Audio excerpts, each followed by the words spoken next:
June 4-ന് ഫലപ്രഖ്യാപനം നടക്കാനിരിക്കെ കോൺഗ്രസിനുള്ളിൽ വീണ്ടും ഭിന്നിപ്പുകൾ ഉടലെടുക്കുകയാണ്. കോൺഗ്രസിന്റെ വിജയപ്രതീക്ഷ തകർന്നതോടുകൂടെ പല ആരോപണങ്ങളും അവർ നേരത്തെ ഉന്നയിച്ചതാണ്. CPM വോട്ടുകൾ BJPക്ക് മറിഞ്ഞെന്നുള്ള ആരോപണങ്ങൾ ഉന്നയിച്ച കോൺഗ്രസ് തന്നെ കോൺഗ്രസിലെ നേതാക്കൾക്ക് പണത്തിനോട് ആർത്തിയാണെന്ന് മുരളീധരൻ പറയുകയുണ്ടായി. എന്നാൽ ഇപ്പോൾ പരസ്പരം പഴിചാരലാണ് നേതാക്കൾ തമ്മിൽ.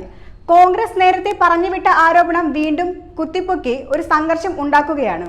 VS സുനിൽകുമാറിനെ CPM വോട്ട് ചെയ്യാതെ വഞ്ചിച്ചുവെന്നാണ് TN പ്രതാപൻ ഇപ്പോൾ ആരോപിച്ചിരിക്കുന്നത്. CPM വോട്ട് ചോർന്നു പോകാതെ ഇടതുപക്ഷത്തിന് തന്നെ കിട്ടിയിട്ടുണ്ടെന്ന് മറ്റാരെയും ബോധിപ്പിക്കേണ്ട കാര്യമില്ല. ഇതുവരെ CPMനെ അനുകൂലിച്ച ജനങ്ങൾ ഇത്തവണയും ഇടതുപക്ഷത്തെ കൂടെ തന്നെ നിലനിൽക്കും. പിണറായി സർക്കാർ ജനങ്ങൾക്ക് വേണ്ടി ചെയ്തത് ജനങ്ങൾ ഒരിക്കലും മറക്കില്ല.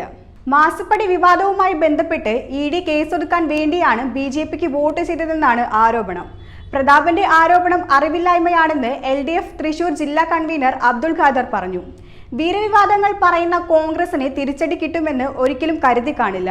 K മുരളീധരനെ പ്രതാപനും തൃശൂരിലെ കോൺഗ്രസുകാരും കൂടി ബലിയാടാക്കി എന്നാണ് തിരിച്ചടിച്ചത്. എത്ര സ്ഥലങ്ങളിൽ കോൺഗ്രസിനായി വോട്ട് അഭ്യർത്ഥിച്ച് പ്രതാപൻ പോയിട്ടുണ്ടെന്നും ആഞ്ഞടിച്ചു. പ്രതാപനെ കോൺഗ്രസ് സ്ഥാനാർത്ഥിയായി നിയമിച്ചതിനു ശേഷം തീരുമാനം മാറ്റുകയും അവിടെ K മുരളീധരനെ നിയമിക്കുകയുമായിരുന്നു ഉണ്ടായത്.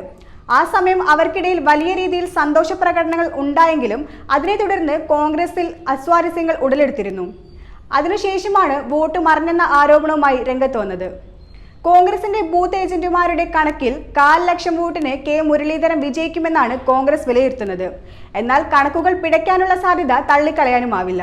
പത്മജയുടെ എടുത്തുചാട്ടത്തിന് പകരമായി തൃശൂരിൽ മത്സരിക്കാൻ വന്ന മുരളീധരനേക്കാൾ തൃശൂരിനെ തൊട്ടറിഞ്ഞ സുനിൽകുമാറിനെയാണ് ജനങ്ങൾക്ക് ആവശ്യം.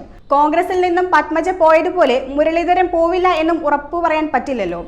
എന്നും എപ്പോഴും ഒറ്റ നിലപാടിൽ നിൽക്കുന്ന ഇടതുപക്ഷത്തിന് യാതൊരു ഭയവുമില്ല. അവരുടെ പ്രവർത്തകർ അവരുടെ ഒപ്പം തന്നെ കാണും. 10,000-ലേറെ വോട്ടുകൾക്ക് സുനിൽകുമാർ വിജയിക്കും എന്നാണ് LDFന്റെ ഇപ്പോഴത്തെ കണക്കുകൂട്ടൽ. തൃശൂരിലെ ഇടതിന്റെ വിജയത്തേരോട്ടം കാണാൻ ഇനി ഏതാനും ദിവസങ്ങൾ മാത്രമാണ് ബാക്കിയുള്ളത്.